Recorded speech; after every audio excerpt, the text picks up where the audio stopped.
বর্তমানে ইউনূস পালিয়েছে।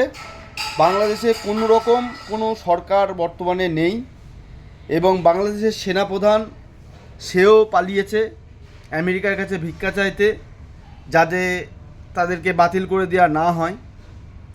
তবে আমার মনে হয় শেখ হাসিনা দেশে ফিরে আসলে সেনাপ্রধান এবং সেনার যত যা লোক আছে যারা শেখ হাসিনার ওপর অত্যাচার করতে সাহায্য করেছে বা অত্যাচারে সামিল আছে, সবাইকে বাতিল করে দেওয়া হবে।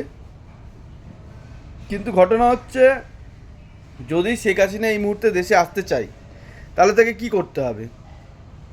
আমি যতদূর জানি এই মুহূর্তে আন্তর্জাতিক আদালত, যেটা নেদারল্যান্ডে অবস্থিত, নেদারল্যান্ডের আদালতে শেখ হাসিনাকে যেতে হবে এবং সেখানে গিয়ে সে যে প্রধানমন্ত্রী ছিল তাকে দেশ থেকে প্রাণের ভয়ে সে পালিয়ে এসছে, অত্যাচারে তার উপর যে কঠোর অত্যাচার হয়েছে সেই অত্যাচারের ভয়তে সে পালিয়ে এসেছে, সেই সব ফুটেজ তো আছেই। সেগুলো দেখালে সেখানকার সরকার তাকে আবার বাংলাদেশে ফিরে যেতে বলবে, তার পদে ফিরে যেতে বলবে।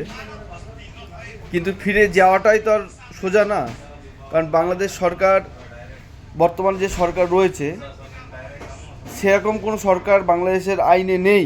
অন্তর্বর্তীকালীন সরকার হিসাবে যে ইউনূস বসেছে, সেরকম কোনো সরকার বাংলাদেশের আইনে নেই।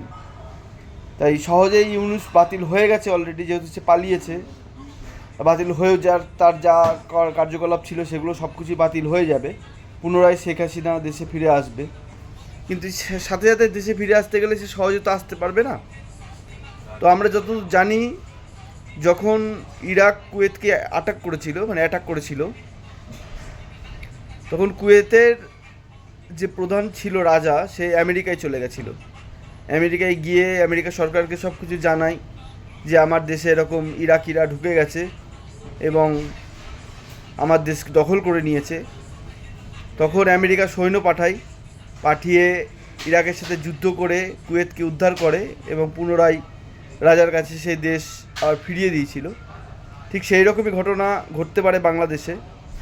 শেখ হাসিনা যখন দেশে যাবে, তখন তার প্রিয় বন্ধু দেশগুলো যে আছে, ভারত, রাশিয়া, চীন, তাদের কাছ থেকে সাহায্য নেবে এবং তাদের সামরিক শক্তি নিয়েই সে দেশে ফিরবে। যতদিন না তার দেশ সম্পূর্ণভাবে তার নিজের আয়ত্তে আসছে, ততদিন সে সামরিক বাহিনীও বাংলাদেশে থাকবে। এইভাবেই শেখ হাসিনাকে আর কি দেশে ফিরে আসতে হবে। তো বাংলাদেশের মানুষ যারা আছে তাদেরকে আমরা সত্যিই খুব ভালোবাসি, খুবই ভালো মানুষ। কিছু কিছু, সবাই তো ভালো মানুষ না, কিছু কিছু আছে একটু বদমাইশ।